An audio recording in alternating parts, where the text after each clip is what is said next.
Halo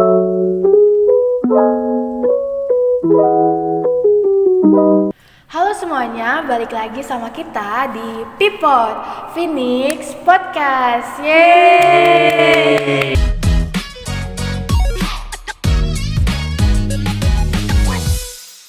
Apa kabar nih semuanya? Gimana kuliahnya? Lancar? Lancar ya, semoga lancar. Nah, jangan lupa juga untuk selalu jaga kesehatan, apalagi di masa-masa pancaroba kayak gini. Pertama-tama, perkenalkan dulu kali ya, nama aku Kisti dari Statistika Angkatan 2022. Nah, di hari ini, di podcast ini aku nggak sendirian loh, aku bareng teman-temanku dari Statistika 2022 juga. Nah, halo semuanya. Halo. Nah, boleh nih perkenalkan dulu dari sebelahku. Halo teman-teman, kenalin nama aku Mirfa.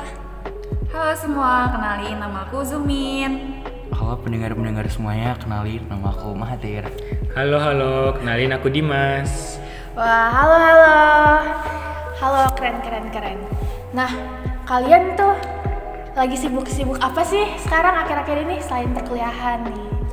Ya, selain kita adaptasi sama perkuliahan kan ya, karena kita masih angkatan 2022 dan masih baru banget, kita juga sibuk untuk ngerjain tugas-tugas pesta. Yang lain gimana nih? Sama juga nih, kita sekarang lagi ada rangkaian acara pesta. Jadi lagi sibuk, selain kuliah sibuk mengikuti acara-acara tersebut gitu. Oke, bagi kalian yang belum tahu itu pesta itu semacam ospek jurusan dari statistika untuk mahasiswa baru. Rangkaian acaranya sendiri kita adakan setiap minggu di antara hari Sabtu dan hari Minggu. Dan di setiap minggunya kita juga diberikan tugas yang alhamdulillah telah kita kerjakan dengan baik semua. Nah, selama pesta ini gimana kesan-pesannya dari kalian? Kalau dari aku sendiri, sebenarnya pesta itu seru, menyenangkan dan kita bisa mengenal teman-teman satu angkatan di 2022 ini. Kita juga bisa dapat nama Phoenix karena pesta ini. Terus sebenarnya lelah juga ya sama tugas-tugasnya, tapi esensinya sendiri aku bisa itu sih bagi waktu antara perkuliahan dan mengikuti rangkaian acara pesta. Menurut kalian yang lain gimana nih? Jadi rangkaian pesta ini menurut aku seru banget sih, karena dalam pengerjaan tugas-tugasnya kita bisa dapat banyak banget manfaat untuk dapat menjalani kehidupan sebagai mahasiswa di Statistika UGM ini. Wah, keren ya alasan-alasannya. Nah, kalau menurut Mahathir gimana nih? Kesan saya sih selama pesta ini kan 90% dari pesta itu tugas ya. Jadi sebenarnya waktu kita ngumpul di Sabtu dan Minggu tuh ada sih materi, tapi esensi sebenarnya yang kita dapatkan itu dari tugas. Ada kita disuruh bikin buku, yang esensi yang saya dapat adalah kita bisa mengenal lebih baik angkatan-angkatan kita. Kita juga disuruh wawancara cutting, di mana kita dapat insight-insight baru dan pengalaman-pengalaman mereka yang sebelumnya. Jadi menurut saya tanpa pesta ini kita bukanlah statistikawan sejati lah. Kita tidak bisa hidup tanpa pesta. Waduh, berat ya Bang. Nah, terakhir nih menurut Dimas gimana? Kalau dari aku kesannya mungkin mirip-mirip ya sama sebelum-sebelumnya. Dari pesta ini mungkin banyak juga manfaat yang aku dapatkan. Alhamdulillah, aku bisa belajar manajemen waktu, bagaimana membagi perkuliahan dengan pesta, membagi pengerjaan tugas-tugas kuliah dengan tugas pesta. Kemudian yang lain aku dapatkan itu aku lebih dekat dengan teman-teman seangkatan. Seperti yang tadi bilang sebelumnya, kami bisa mendapatkan visi misi angkatan, ketua angkatan, nama angkatan dari sini dan lain-lainnya. Wah, gitu ya. Jadi menurut teman-teman semuanya pesta tuh emang mungkin ada bebannya, tapi di balik itu ada hikmahnya juga ya. Iya, benar banget. Nah, di podcast kali ini kita akan ngebahas buah topik yang emang lagi hangat-hangatnya nih di masa sekarang, yang sangat relevan juga dan masih relevan malah. Itu topik kita hari ini adalah women empowerment. Nah, women empowerment itu apa sih, Dim? Nah, teman-teman, women empowerment itu adalah salah satu cara bagi perempuan untuk mendapatkan pengakuan dan kesadaran diri akan potensi dan kelayakan yang dimilikinya dalam menghadapi dunia penuh dengan konfrontasi gender bias. Nah, sebelumnya teman-teman udah tahu belum apa itu gender bias? Nah, gender bias itu merupakan kondisi di mana yang memihak dan merugikan salah satu jenis kelamin. Nah, masih banyak perempuan di dunia yang harus menghadapi stereotip atau dipandang sebelah mata akan kemampuan perempuan. Nah, kemudian memberdayakan perempuan berarti memberikan perempuan hak tanpa memandang gendernya. Perempuan ini dapat memiliki hak yang sama untuk berpartisipasi dalam pendidikan, masyarakat, ekonomi, dan politik. Perempuan dapat terlibat dalam masyarakat karena memiliki hak dalam memilih dalam berbagai aspek. Nah, women empowerment kerap dikaitkan dengan feminisme. Feminisme mendorong hak perempuan untuk memilih jalan hidupnya sendiri, bukan untuk menjalani hidup yang sudah diatur oleh orang tua maupun pasangannya, tapi menjalani hidup yang didesain oleh perempuan itu sendiri. Nah, gitu menurut aku, teman-teman.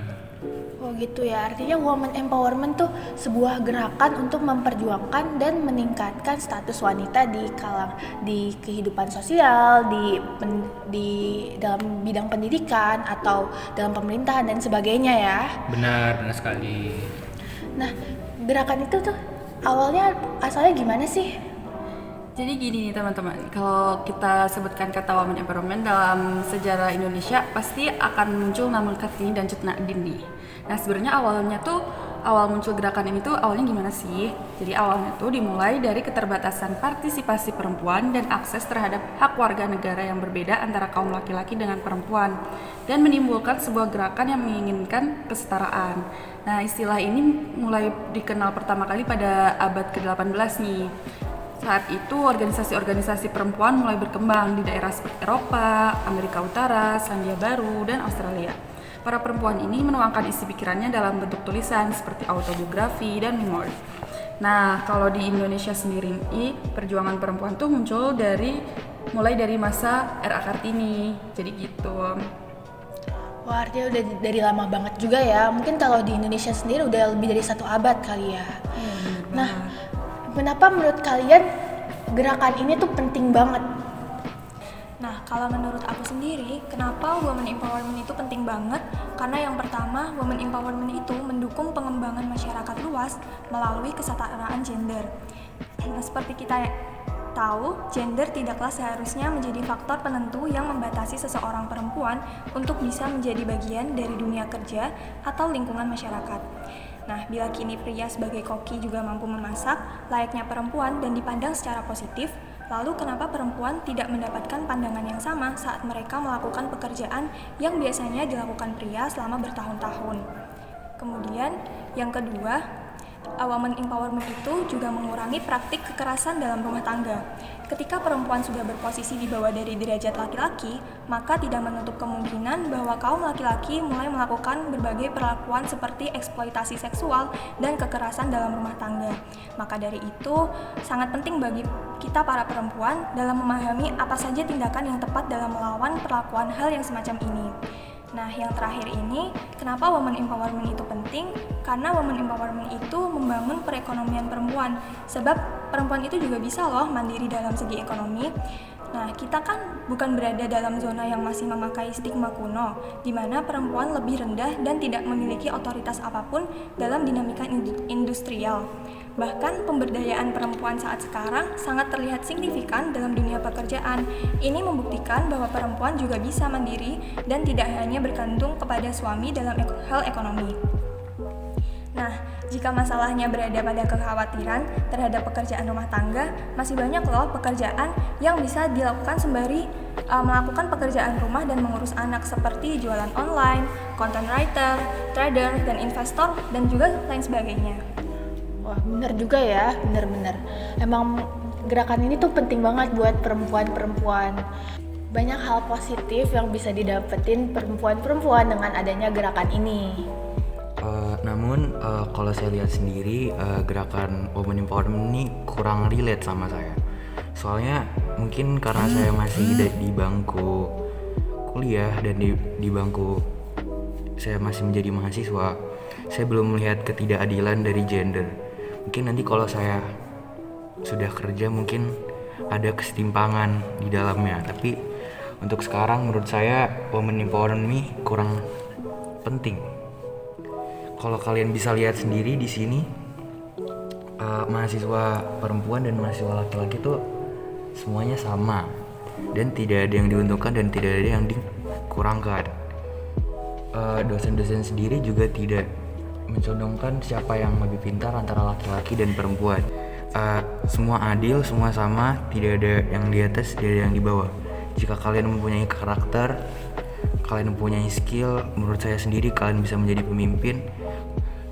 Kalau kalian bisa tegas, mau kalian laki-laki, perempuan, bapak-bapak, ibu-ibu, kakek-kakek, nenek-nenek, balita, anak kecil, semuanya kalian bisa mimpin. Kalian bisa jadi apa aja, kalian bisa memiliki profesi apa aja. Tidak tertutup dengan gender dan apapun itu.